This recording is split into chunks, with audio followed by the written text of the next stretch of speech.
Shalom, welcome to the Jewish View. My name is Rabbi Nachman Simon with the Chabad House of Delmer, together with my co-host Mark Ronich of Statewide News Service and jbiztechvalley.com. Rabbi, as we tape, it's the day after Election Day, and we have, of course, with us our local Assemblywoman from the city of Albany, as well as other surrounding areas. Bethlehem too, my That's area. That's right. Patricia Fahy. So welcome back to the Jewish View. And we have to say a Jewish word. You have to say Mazel Tov. Mazel Tov. You have Yes, the Jewish thank View. I got to you. give you some Hebrew words. Thank you. I know that one for sure, and much appreciated. It feels good. So it's very nice. You got, I think, a 2-1 margin you won by. Yes. And yes.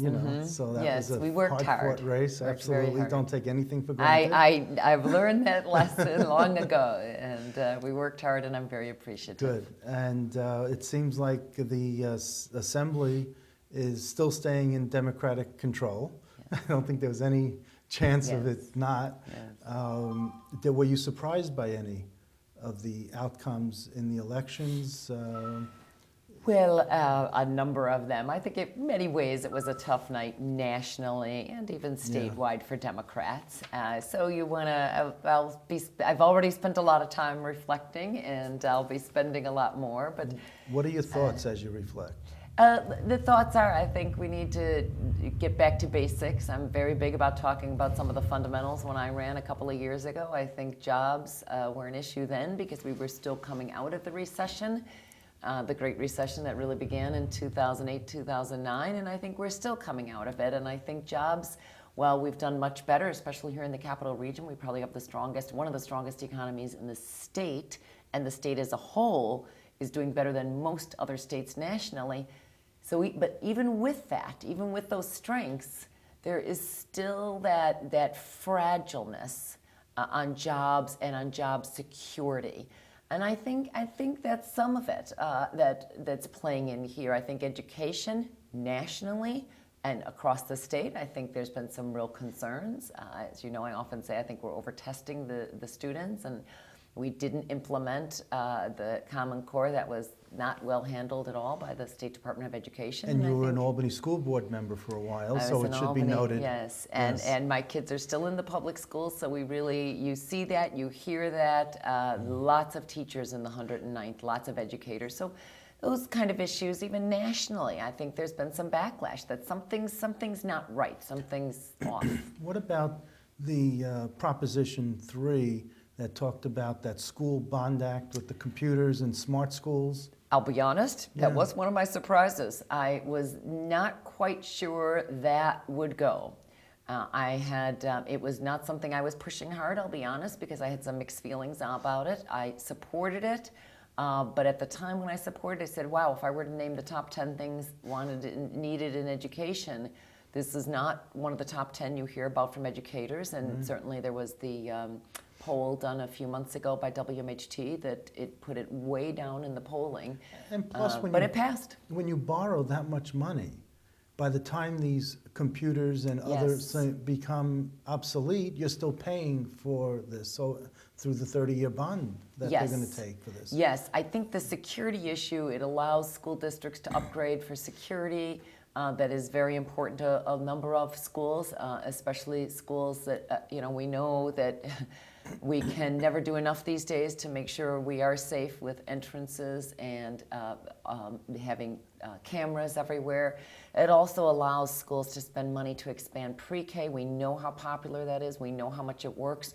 So probably for those two reasons I was supportive, but I did share the concerns that you just mentioned, Mark, and that is, I'm hoping no school district is going to spend this money on iPads because they are obsolete way too soon before that money is paid back. One of the questions asked that they always talk about, I don't know if schism is too strong of a word, between the upstate, which we're at, in the New York City, and of course you're all one Democratic Party, but is there any friction? Maybe too strong of words, but different issues, saying, hey, we want jobs. New York City says, we have jobs. That's not an issue for us. I think that's an excellent question, and let me just name two where there is a true schism, and that might not be too strong a word. The first one is the property tax issue. And I see this, if I've stood up once among the Assembly Democrats, I lost track of how many times. And I've said this is a palpable issue. When I ran 2 years ago, I must have rang 2,000 to 3,000 doorbells, but it was, I was out most nights. And it is an issue you hear time and time again. Now, the voters love their schools. We have some of the highest performing schools right here in our backyard, including where you are, Rabbi, in Bethlehem. Highest performing schools, but you can't pay for schools on the backs of property taxpayers. We have to make sure that the state is kicking in its fair share and supporting those schools and helping us with some of these healthcare and pension costs that everybody is suffering from. So I think that's one. The property tax issue is a very difficult issue in New York City. While they pay an income tax, very few pay a property tax because there's so many rentals. So that's one. The other issue where there is a real schism, not as much here in the 109th, but it's there, and that is the SAFE Act. Unfortunately, that has continued to play out, and we have a number of single-issue voters. I supported the SAFE Act. I stand by my vote. We've made a few changes because it was done so quickly. I did not like the process. We corrected some technical amendments, but I did not realize how much that has lingered. Usually a year and a half in politics is a long time. That issue has certainly not gone away. So I'd say those two issues come to mind immediately in terms of schisms between downstate and upstate, Rabbi. Yeah, just to let our audience know, I think there are 3 seats in the assembly that are still up in the air. Yes. And one is in the Hudson Valley with Dee Dee Barrett, who's Jewish. I found out from her that her seat is really terrific representative. Yeah, she is, and that's teetering.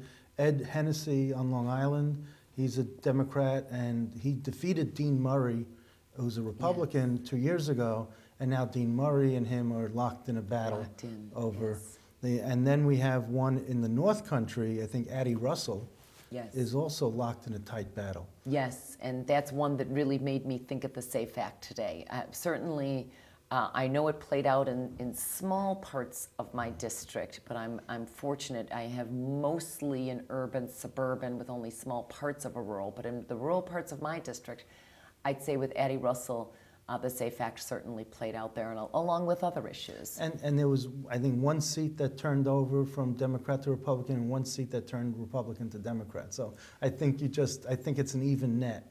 So whatever these 3 seats, however they go, will depend if there's a one-seat shift one way or the other. Yes, so, one big Democratic win here, right up in Saratoga in the 113th with Kerry Warner. It had always been held by a Republican. Oh, I know. So it's the first time that's been picked up by the Democrats. So it was one small light there.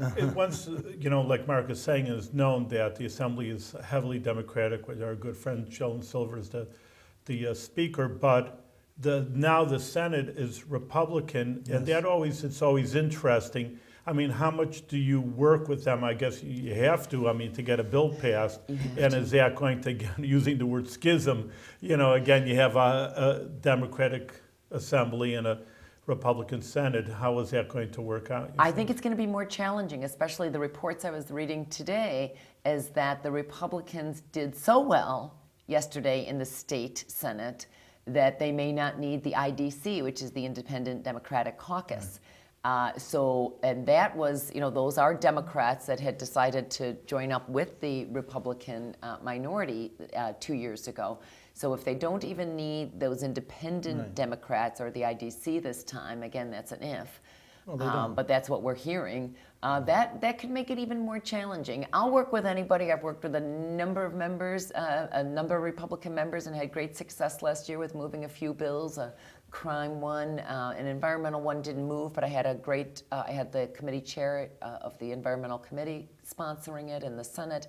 So I've reached across the aisle plenty. I'll make sure I do, again, to work with folks, because in the end, it's about getting the business of the district done, but it is a schism, to use your word. You know what's interesting is that when you talk about that, first of all, the Senate doesn't need the IDC, and the IDC already declared even before even back in June that they were going to go with the Democrats, back with the caucus with the Democrats.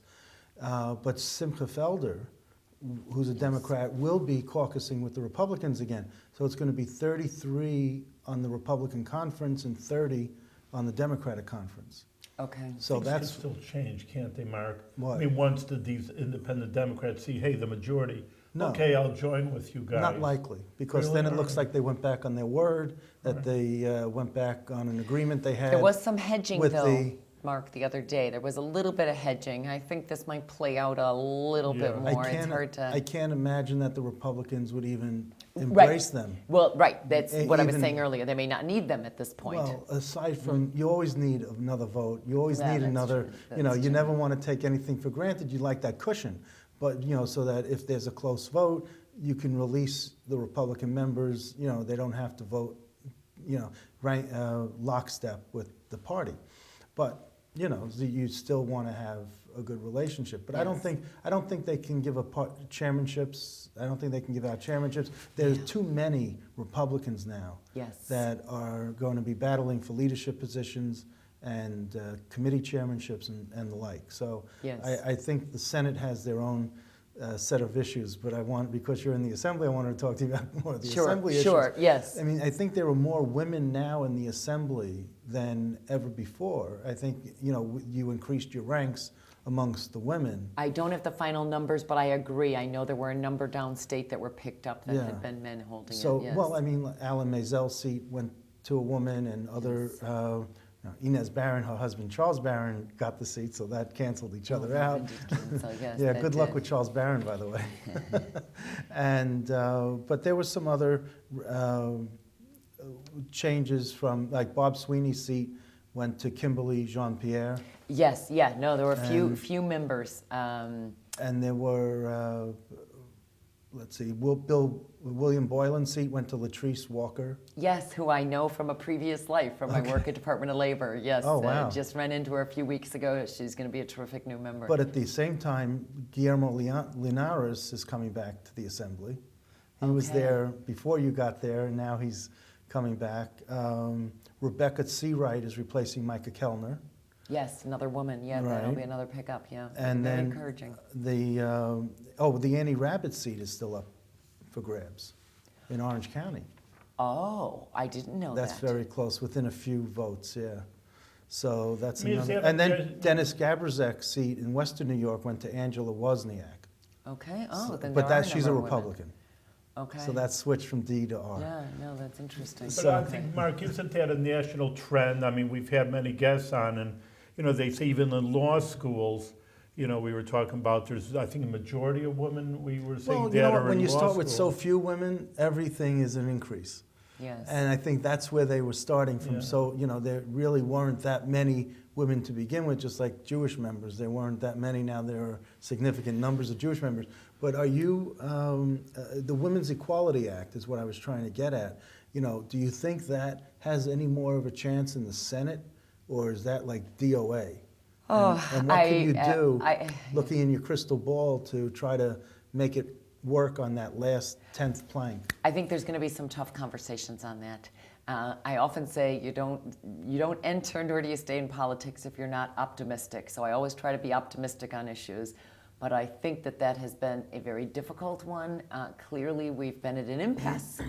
And now the Republican members have made it very clear that they do not support the 1/10 of that package, and that is the abortion issue. That is just recodifying, if you will, the Roe v. Wade. I know there's been some discussion as to whether there's an expansion on abortion or not.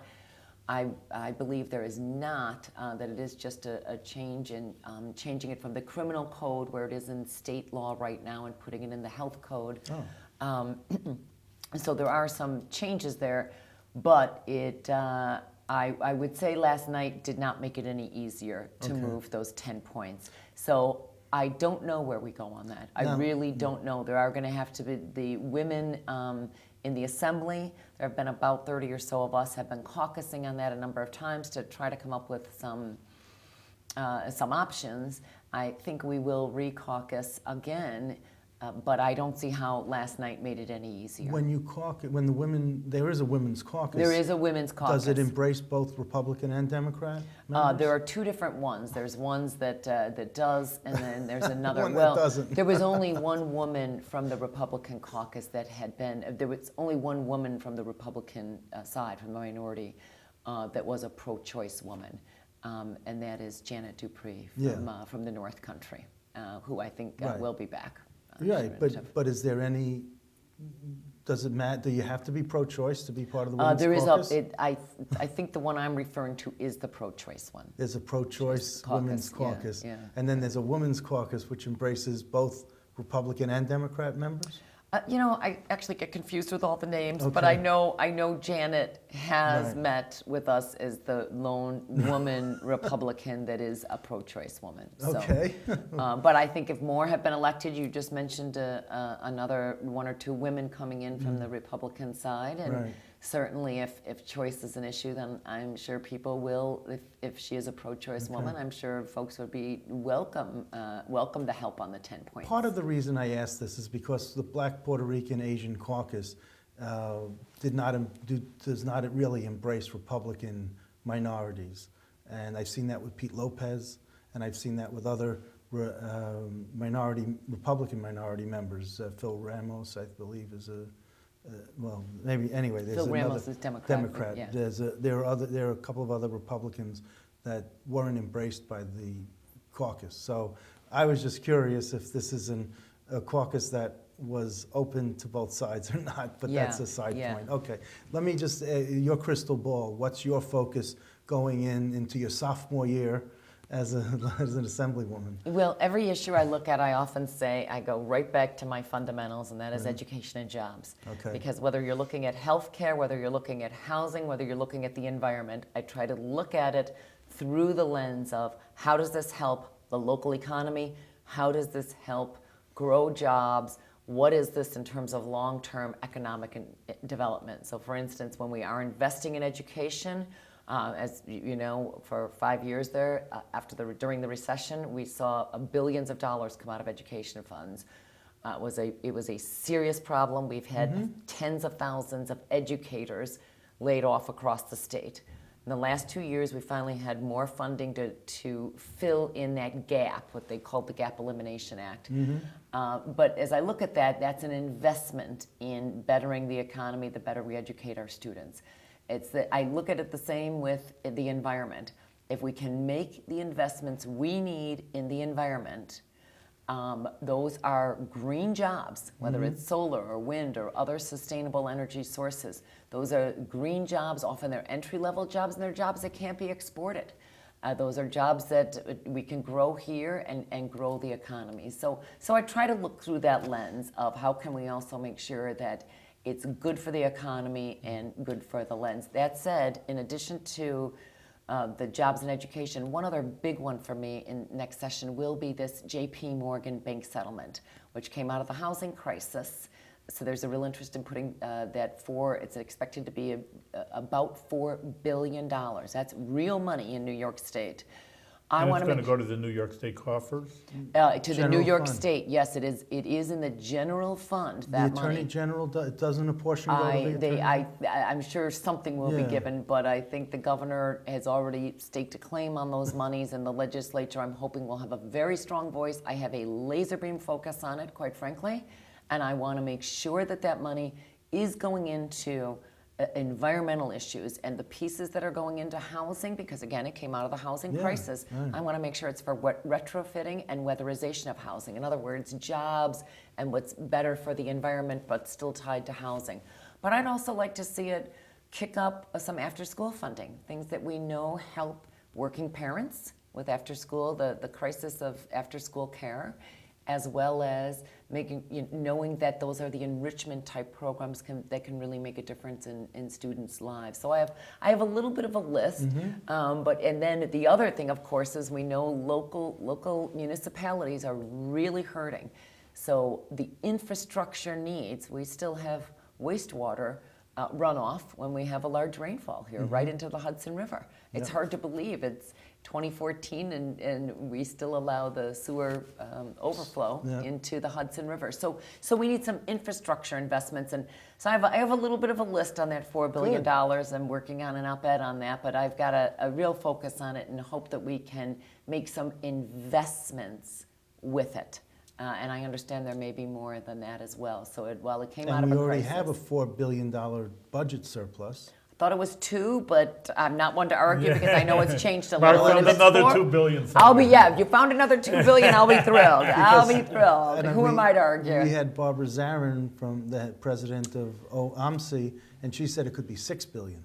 Yeah, she Right. might be counting in the. She might be counting Counting in the $4 billion? she might be counting in the J.P. Morgan monies. Yeah, yeah. but either way, Yeah. we'll take it. Either But way, you we'll know, take it. You yes. know, are you in favor of helping the OMC? And Oh, the I've been. MCs? I'd like to think I'm one of the most active members on that. I have written, I have called, I have beat the drums on it repeatedly. In the end, in the 109th district, we have a number of state workers, and fair is fair. You can't give a raise to some state workers and not take care of your management confidentials. And you often, what's happened is you have management confidentials who are now supervising state workers in the public unions that are making more than the people who are In supervising fact, them. some of the people who would be MCs are taking state union positions, CSEA Precisely. positions, because they would earn more as a CSEA Yes. member. Yes, and that's not good for government. No. I actually was a management about dysfunction. confidential, so I'm Oh, were you? sympathetic on Yeah. this. Yes, and so I understand the issue. I've been very vocal. And What I was your think those salary? kind of What was things- your salary as an MC? I was an M4, so I was one of the top salaries. It's a Over 100? yes. So you yes, took I a took pay I took cut? a very serious pay cut. Yes, yes. Wow. There's no way, and I had to leave my job because I was Running. a political Yeah. appointment. They've since changed the Hatch Act, but I lost 8 months of a salary to run for the position. If I didn't have a dual income, I could have never done it. My husband. That's a old issue, but it comes up a pay raise for the assembly people. I mean, you haven't said anything about that. I mean, they always every year becomes I haven't heard an much issue. on it. Yeah. don't Yes, think I you haven't will. heard much. Because yes. it usually happens at 1 in the morning and very suddenly and without any Yes. fanfare, and it doesn't really. But if you look, if you're going to get a pay raise, if the legislators will get a pay raise, it's going to be a significant bump, because they're not going to get another pay raise for another. It has to be amortized out over many years. Yes. I think you should do what SUNY does with their tuition and just have a regular increase every couple of years. Yeah. You know, Yes, we 2%, shouldn't- 4% increase. Right, And it- you should be gradual instead of just saying, all right, now we got to have a 30% increase, because we got to take care of the Yeah. years we didn't get and the years we're not going to get later on, and it'll all even out. And you got legislators who aren't here and who will be here, and Well, it's So- become quite the political Yeah, football, but I yeah. agree, Rabbi. I think it's still bubbling under there. And the reason is because we have state commissioners. These are the governor's appointees Right. now, not the legislature, but the governor's appointees who are still making in the low 100s, whereas a commissioner in New York City Right. is paid $185 to over $200,000 now. Now, granted, New York City is a much more expensive place to live, but often your state commissioners are quite often keeping up 2 homes because they're here and sometimes they're downstate too. So it's a real issue, as I understand, from for recruitment purposes for commissioners in high-level state jobs. So and that gets tied to the pay raises as well as some judicial pay. So it becomes quite a complicated issue. If it comes up, my goal is going to be trying to take care of the OMC employees, these management, the Right. regular line state workers, the management confidentials that have not had Well, raises it's just for well, the years. thank you for line your to- service, for one thing, because it's very nice that you were considerate enough to run and to do public service at the same time taking a pay cut, and Well, it's the same inequality. That's you're talking about the same thing. You get a promotion and you get a decrease in. I mean, it doesn't sound right, really. It I doesn't. have to ask, would you vote for the Assembly Speaker as you come into a new term? Have you decided? Are you on the fence? I haven't heard anything about whether, I'm just assuming he's running. And Well, if he does. If he is running, I have not heard of any other competitors against him.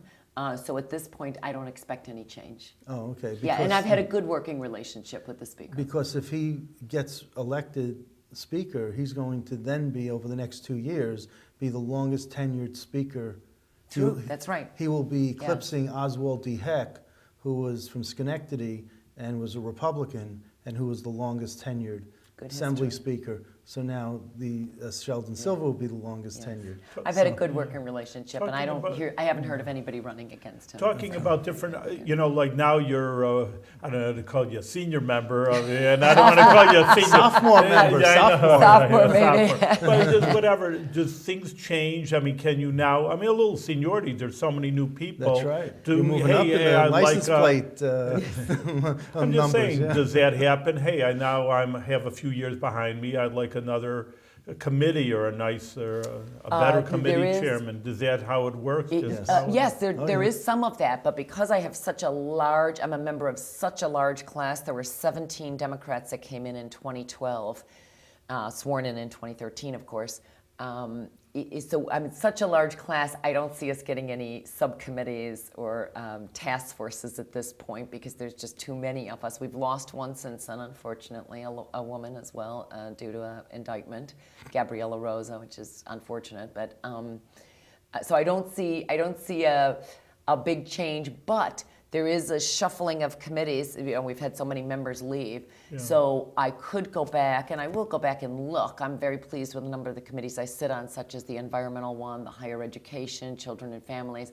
I'm pleased with the committees, but I'll take a look again and go back to my original list and reevaluate that. And so there's a chance of shifting some of those. You should look to see these members like Joan Millman and Vito Lopez, Rafael Espinal, Alan Nizell, what committees they were on. Oh, I always do, yes. And then you can then say, oh, well, there's an opening. Yes. And either way, on the committees I'm on, I will move up. And the environmental one, for instance, I had an excellent working relationship there, and it's one I want to be very vocal on. Bob Sweeney left. He was the chairman of the Environmental Conservation. So we'll see somebody new, and there's a lot of speculation on that too. Yeah, who do you favor?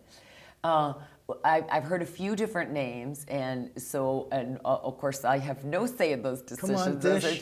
No, Mr. Engelbright I know is interested.